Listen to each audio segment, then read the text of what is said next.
most importantly, be willing to be wide open to where you're fixating. Be wide open to what you're not wanting to let go of. Be wide open to doing the emotion work that is uncomfortable and that you don't want to do it so bad that you don't even know you don't want to do it. You just don't think it's there. You just don't think it's part of realization.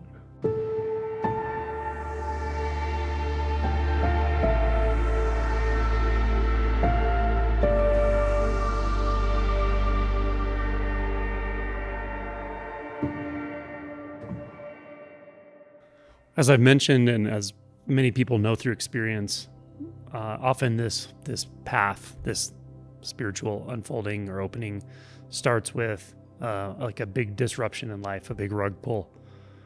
And that can be in the form of tragedy, anything unexpected, and so forth. And that disorientation at the deepest level of what we take ourselves to be really is auspicious. It's a very good starting point for this kind of investigation. But we can also sort of create the conditions for that to occur, and that's often retreat. When we sit in retreat for days and get rid of all the usual cues we have about what we want to do and what we're going to orient to that day, and replace them with a structure. That's why we have the structure.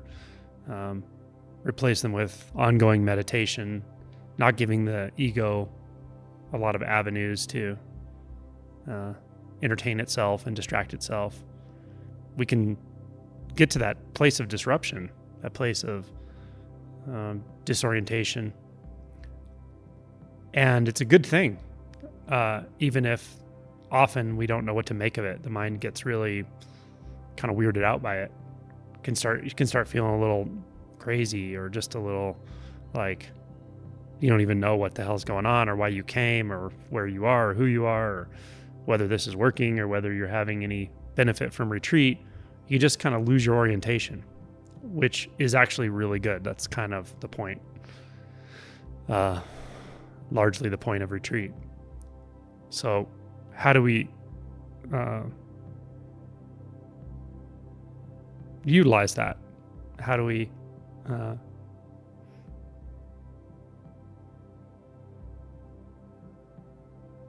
orient to that disorientation to facilitate this unfolding? Well, a big part of it is we can't, and we don't. We can't really use this to do what we want to do with it. The part of us that wants to do something with it, the part of us that wants to do something with practice, the part of us that wants to do something with our realization, with our insights, the part of us that wants to do something with what we think all of this is about, is a more superficial layer of identity. And we've kind of started to undermine that. We're getting down into deeper layers of identity and even investigating or poking at what's beyond identity altogether. That's the beauty of this. So it's a bit of a tricky business to try to utilize this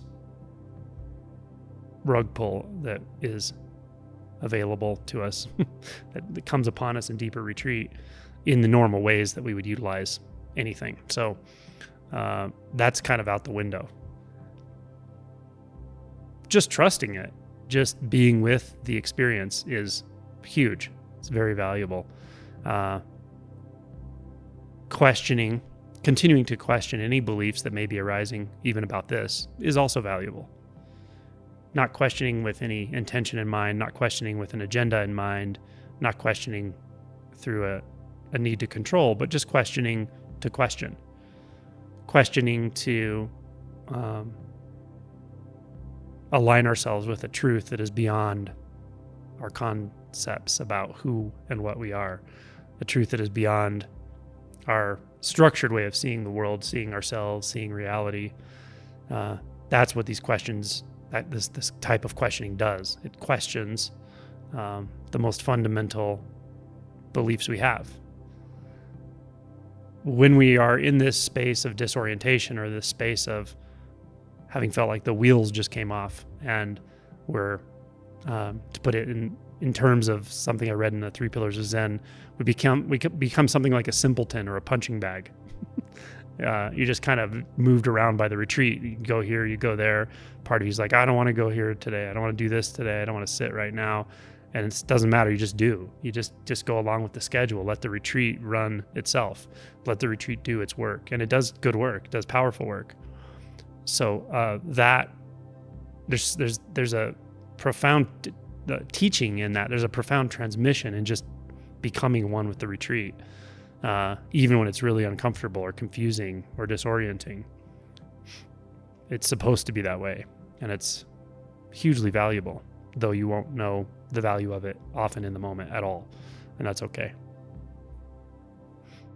So yeah, questioning anything, any belief or perception that starts to structure itself in your mind about what's going on, about where it's going to lead, about what it means, about what you're going to do after retreat or do with it, do with any insight you've accumulated. Questioning that. Do I need to do that? Do I need to keep track? Do I need to keep track of the insights? Do I need to keep track of what I think I've learned from this? Do I need to store this information that seems to be sometimes materializing within this experience? Do I need to at all? Or can I let go of even that right now? Can I let go of that last thread of trying to orient myself to myself right now? Let retreat just sever that thread. Can I do that? You may not be able to do it, but you can question whether or not it's possible. Is it possible to let go just a little bit more? Is it possible to experience this right now without any orientation, without any need to know where it's going, where it came from, where I'm going, where I came from, what it's about, what the meaning is, what the purpose is? Can I experience this right now without any of that? Can I just let it take me where it takes me? Can I let the sounds completely overtake the sensations, the movement of the body? Can I let the bell move the body? The bell rings, the body moves. Bell rings again, the body sits still. The teapot whistles, the tea is made. It's all happening by itself. Can I accept that? Can I allow that to take over the usual way that the mind puts it together? I'm doing this, I'm doing that. I chose to drink this. I chose to lay down. I chose to sit. Oh, the bell! They came again. I don't feel like sitting, but I'm gonna sit. All that narrative. Is it even really happening?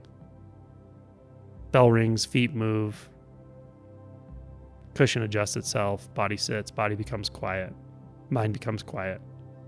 Bell rings, body stretches, stands up, moves, gets a bowl, fills it with food, eats the food.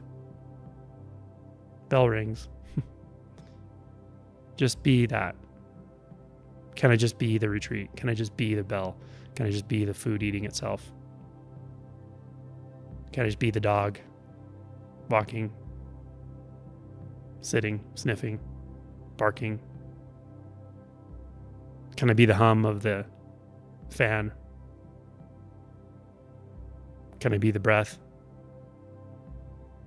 Without arguing with anything, without debating, without believing I'm in charge of it or controlling it in some way, without believing I have to take a position in regards to what's happening, like I like it, I don't, too fast, too slow, too soon, too late. I like this part of retreat, I don't like that part of retreat. Can we just give all of that a rest and just be the snoring of the dog? Be the gurgling of the stomach? Be the sensations in the head and neck and face and chest and hands? Be the sound of the voice saying nothing at all?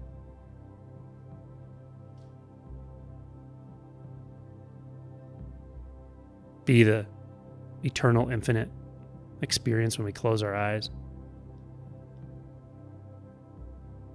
Be the colors and forms and shapes when we open our eyes?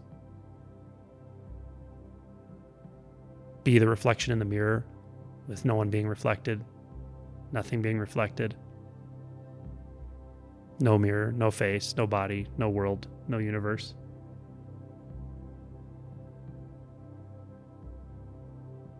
Can we feel so fully the sensation of the foot touching the floor as we take a step and another step that we forget completely that this is a retreat, that there's something happening, that there's a me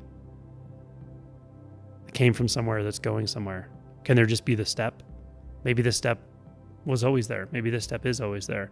Maybe that sensation is the entirety of the cosmos, the entirety of the universe, taking one step right now. Maybe that's what's always been happening. And then another step. And then the hand touches the chair, body sits in the chair, hand grabs the spoon moves, mouth moves, digestion happens.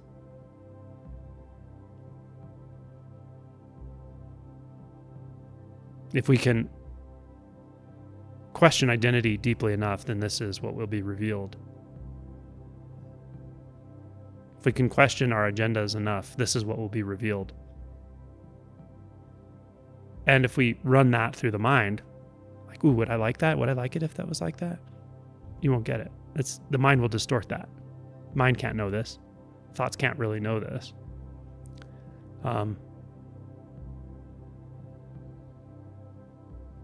if you give yourself to it, it will reveal itself that this is how it is.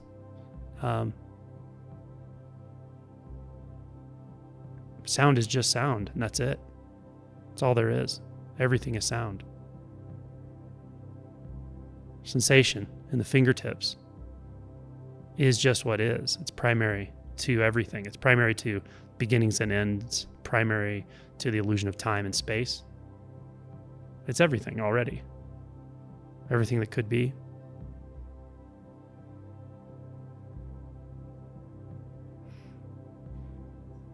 And one breath is every breath that you've ever taken, every breath that everyone's ever taken. It's before the beginning, after the end. Just one breath. Nothing special.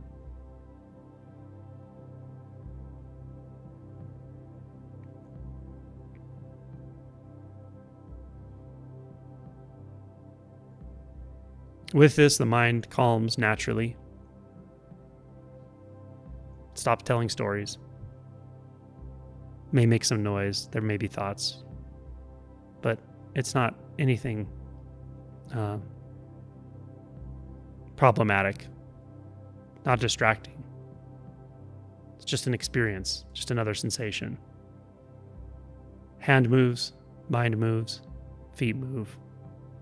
Sun rises, sun sets. Body wakes up. Body goes to sleep.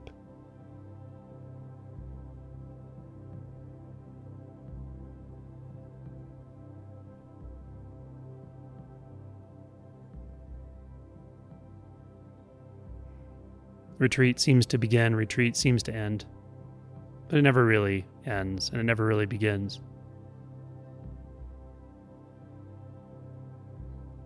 We never leave retreat. We never arrive at retreat. It's just retreat, just sound, just sensation. We don't arrive at a sound.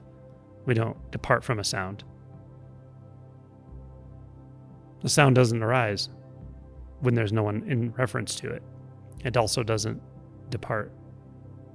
So that sound is eternity, all times and places.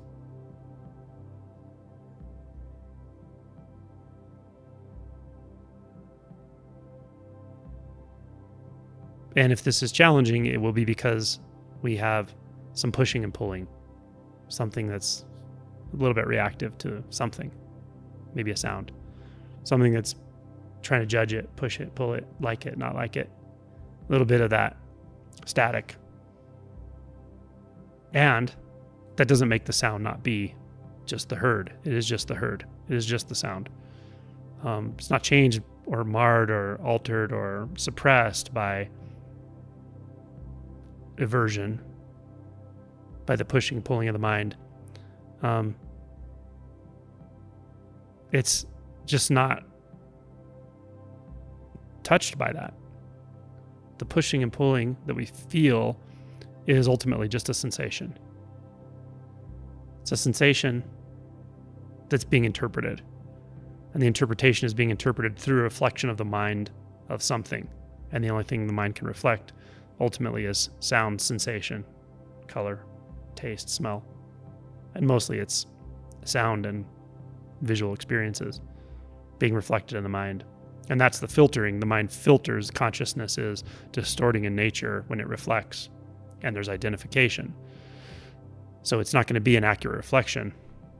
And that inaccuracy is what interprets that sensation as something that alters the experience. But it doesn't alter the experience. Because it's a reflection. Consciousness is ultimately reflective in nature. So sound can never be anything other than sound. And sound cannot exist in time or in space. It's too close, too real, too immediate. It's imperturbable.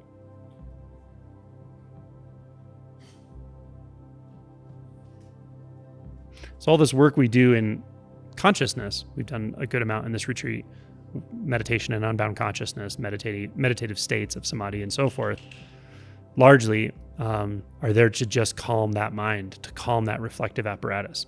The apparatus can't always reflect, but when the reflection's calm enough, the reflecting nature calms enough, then that standing wave of identity, of identifying within consciousness, can settle and ultimately stop. And then the experience of consciousness itself can be very relaxing, can be meditative, can become more and more and more calm. And then we see that any reactivity is structured in consciousness, because reactivity is ultimately a thought or a belief that it shouldn't be this way. It is this way, but it shouldn't be this way. Or it could be other than this. How much stake do we have in those thoughts?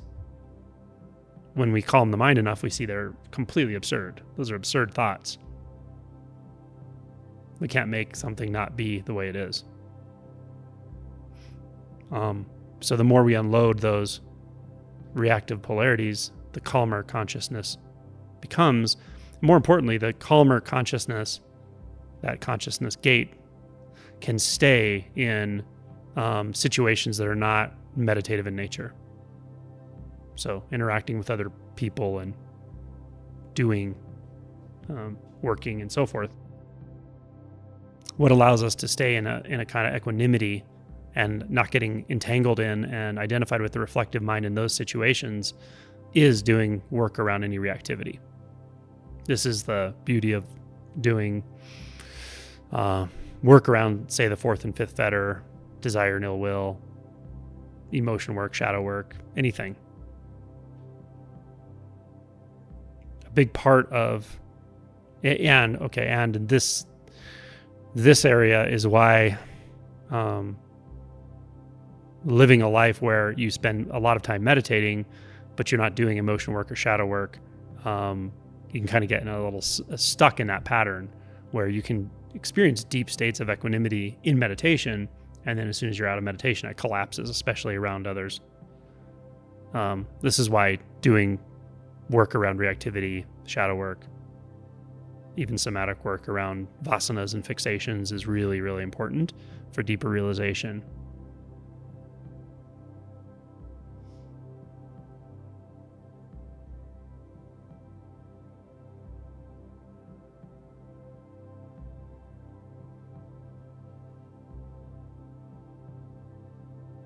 Kenny's never been in retreat before, so he's like, this whole week he's been a little bit like, what's going on?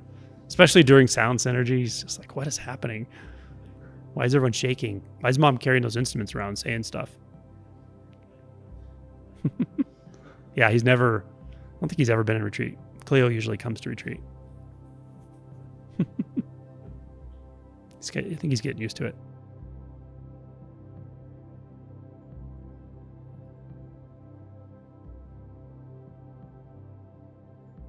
So one way or another, this all comes back to identity, right? Investigating identity, challenging identity, challenging the structure of identity, the components of identity.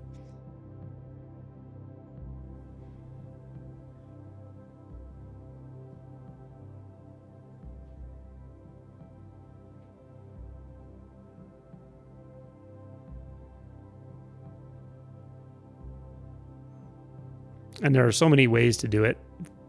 I talk about them, other people talk about them, self-inquiry, who am I? What am I? Where am I? All of those can work and have worked for different people. Noticing a thought and asking, to whom has this thought occurred, or to whom does this thought arise, or for whom does this thought appear? That's kind of how Ramana Maharishi described it in his book.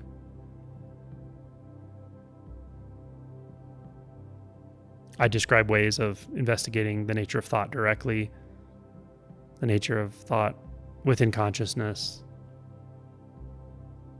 the nature of the space in which the thought arises, the nature of the experience of being the thinker of the thought in real time. All of these ways of approaching it are all really structured, or really designed to investigate the structure of identity in a direct way. Koans, what is mu, what is the sound of one hand, one pointed approach. All of these are really to kind of disrupt that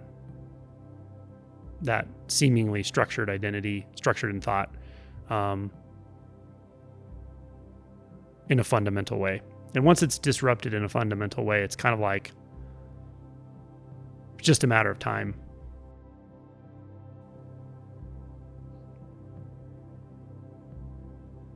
Because you have now access.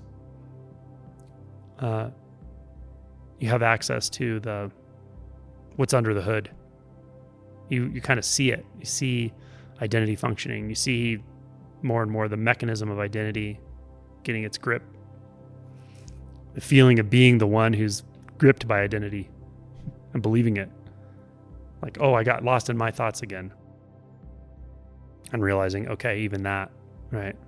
The idea that I'm the one that got lost in thoughts. I'm the one that got bound into thoughts. That's where the identifying is happening. How does that feel like right now? What does that feel like right now?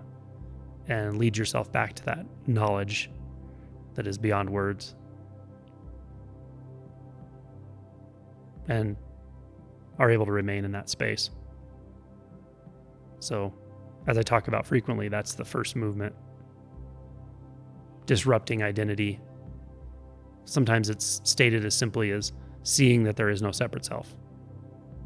Many pointers and teachings actually say it that way. It's like the first fundamental movement is to see that there is no separate self, that the separate self is an illusion. You won't find it. That the sense of being the separate self in thoughts, in consciousness, in the mind just doesn't exist. It's not really there. It's suggested into apparent being through thought after thought after thought. Or sometimes I'll say it's backward extrapolated by thoughts. When all of a sudden there's a thought that says, oh, here's what I'm doing this, and start telling yourself a story or you're telling someone else a story.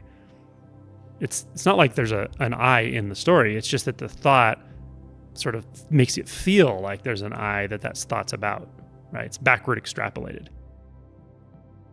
Pointing back to something, but we never really look at what it's pointing back to. We just believe the thought.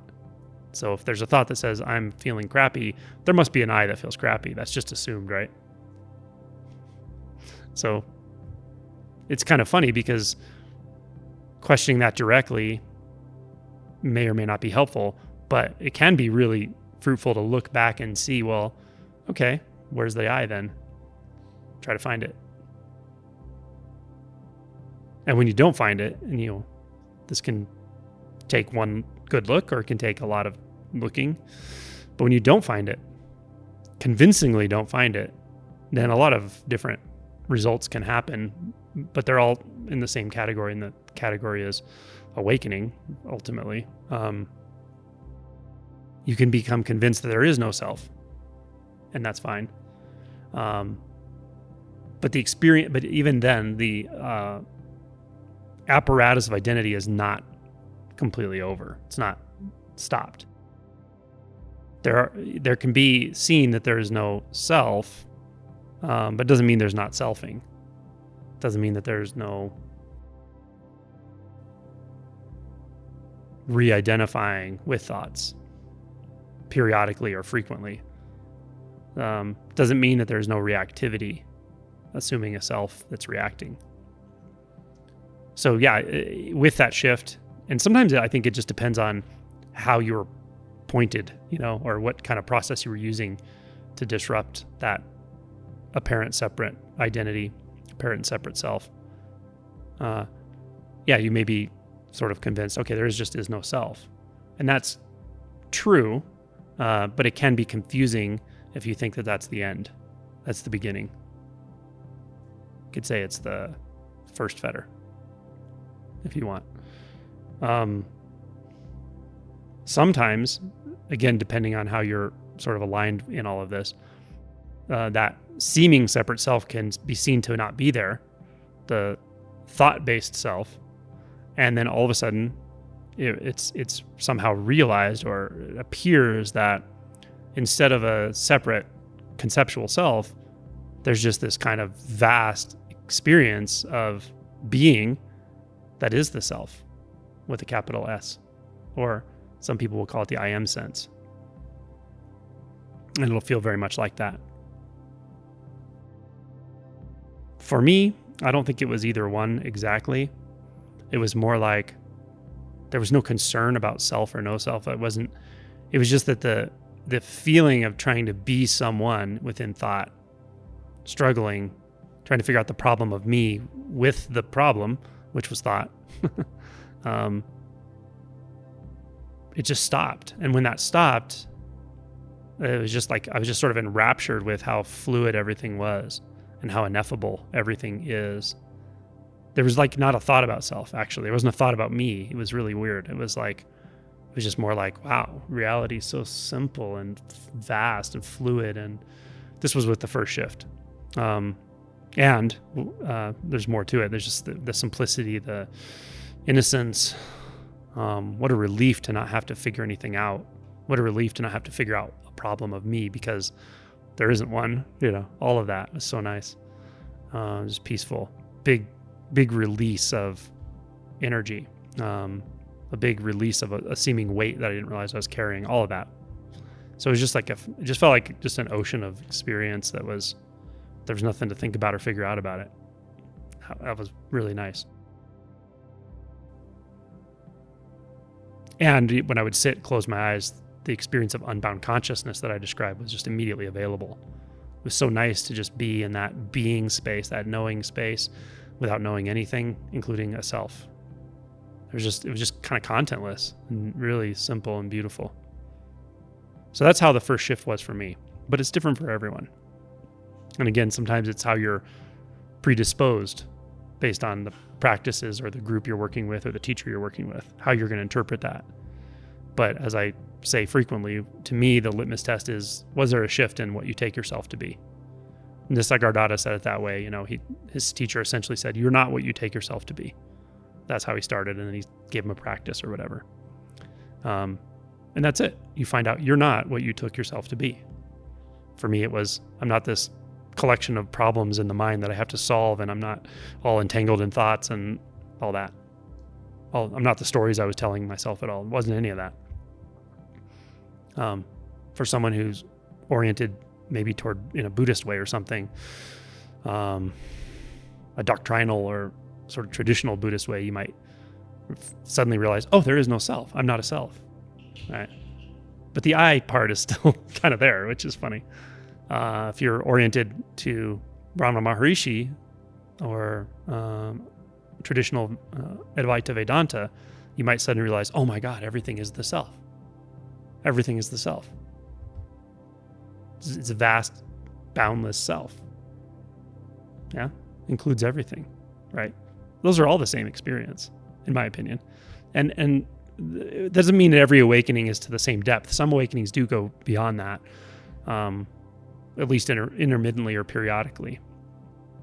people who have an awakening sometimes will distinctly experience non-dual periodically, and it can be really bizarre. It's really fun, but it's really bizarre for them, because it's like, wow, where did everything go? It's like all of a sudden that wall wasn't there, but then they'll often quickly tell themselves, oh no, I think my brain was just doing something weird, no, it was just, I don't know what that was. And then they kind of reconstitute that kind of infinite self. So yeah, it is interesting. And someone actually put a comment on a video recently on my channel that was like, why is there so much confusion in the teachings? Why is there so much contradiction in the teachings? Like they're like, I watch all these videos on non-duality, and it's like some people are saying this, and some people are saying that, and some people are saying these people are wrong, and everyone's wrong but them, and like why is it all so damn confusing? Some people say there's no such thing as an awakening, and then you talk about awakening. Some people say there's no stages, and then you talk about stages. So like, yeah, I understand there's all that confusion, and really that's a big part of why I wrote the book and why I started talking about this. Was I saw that myself. And I realized there are different reasons that there's that massive soup that tastes confusing. Some of it is people who have had initial awakenings and not deeper realization. I think that's just the case. Some of it is people are just predisposed to use certain terminology, and then they use that terminology, and there's a lot of tradition behind it. And in the traditions, there can be a lot of, I don't know what you call it, competitiveness, essentially. Advaita Vedanta versus Buddhism, Hinduism versus Buddhism, Anatta versus whatever, all the stuff, right? Anatman, no, there is no soul, versus, traditional Advaita Vedanta would say everything is the self and all. So there's these like traditional reasons for it as well. People with a lot of buy-in to a certain tradition, maybe because they are literally part of that tradition, or that's just where they learned about this stuff, and then they have a shift, and then the world looks like that kind of terminology. The beauty of this is, as it really goes deeper, and very specifically, as one drops the tendency to form inherent view and the subtle self-structure, then all of a sudden it starts looking very clear. All this is very, very clear. There's not confusion anymore. Confusion is just gone. I think it says that in the 8th Oxherding picture. When I talk to somebody who has dissolved or dropped the self-sense, the subtle self-sense, what Kevin Chanelak would call the 8th fetter, it's very obvious to me. It's very obvious. We're not in disagreement. There's no discord there. There's no discord if we talk about realization at all. Zero. It's completely obvious what's what. It's not saying that's better than anything or better than anyone else's opinion or anything. It's not an opinion. It's just completely obvious. So all of these paths really, really do, in my experience, and I'm pretty darn certain of this, they do lead to the same insight, ultimately. But before that, there can be a lot of divergence in the way people talk about things. A lot of competitiveness and a lot of different ways that people have learned to say transmit it. And then that gets very rigid. It has to be transmitted this way. You have to use these words. You can't use personal pronouns and whatever. Like all this stuff comes up. But when I feel that kind of rigidity, when I feel that kind of it feels like a fixation to me still, right? The beauty of this, dropping that subtle self-sense or dissolving it or seeing through it once and for all, is then there really isn't a fixation around realization at all. By definition, by the insight itself. There's no fixation, zero fixation, freed from delusive hindrance. All of a sudden the Heart Sutra makes sense, and the Shin Ming makes very clear sense what it's pointing to. And I believe, and I'm rather sure, people in all traditions have realized this no self in the past at various times. Many of them probably weren't in prominent positions. Many of them were women, and they just didn't have they weren't in positions to write about it and so forth. Probably many were householders. Probably people who have realized no self who weren't in any tradition at all, so they didn't write about it. So I don't believe that like only Buddhism can lead you to anatta, no self-realization. I know people who have realized no self who don't know the first thing about Buddhism, really. Yeah, so it's not about a tradition, a specific doctrine or belief system, although those So Buddhism, for instance, doesn't mean it doesn't have anything to offer. It has a lot to offer. We read the Bahya Sutta last night. The Bahya Sutta points very clearly to clear non-dual realization, which, in the way he described it, the way Buddha described it, beyond, I can't remember the exact terminology, but beyond, in the seen there is only the seen, in the heard there's only the heard, in the cognized there's only the cognized. Beyond that, he kind of described how that leads directly to no self-realization. And the suttas are full of references to no self. So it is a very rich tradition, and it has very good pointers to this insight, maybe better than any tradition. But it's not about tradition. It's not about a specific doctrine or teaching. It's about an insight. It has to be about the insight. Because again, there are people who know the suttas backward and forward. There are people who are professors and know they're scholars in this and may have some insight and may not. They may know exactly how many times the Buddha said not self within the suttas. I heard somebody quote it. It was like 400 and something times he said not self. But he never said there is no self. Like there was an argument about that, right? So you can argue about all the nuances of this stuff and have a lot of intellectual knowledge and still not wake up. So it's the intention to wake up. It's the intention for insight that starts the process and continues to propagate the process if you are willing to keep at it, to keep reorienting to that fundamental truth, and most importantly, be willing to be wide open to where you're fixating. Be wide open to what you're not wanting to let go of.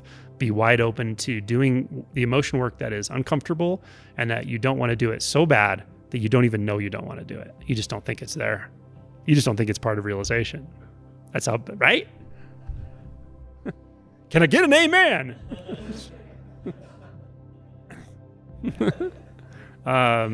Yeah, so that's it. You got to be willing. Adyashanti has said it many times, right?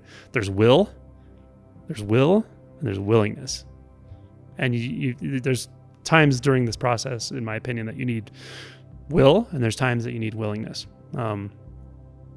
They kind of start to go together, where it's like the intention and surrender I talk about. Surrender is great, but you also have the intention to see where you're fooling yourself, right? You need the masculine and you need the feminine aspect. You need the integrative and disintegrative aspect for this to really drive deep. And so, yeah. And good luck for all of you. May you all realize fruition.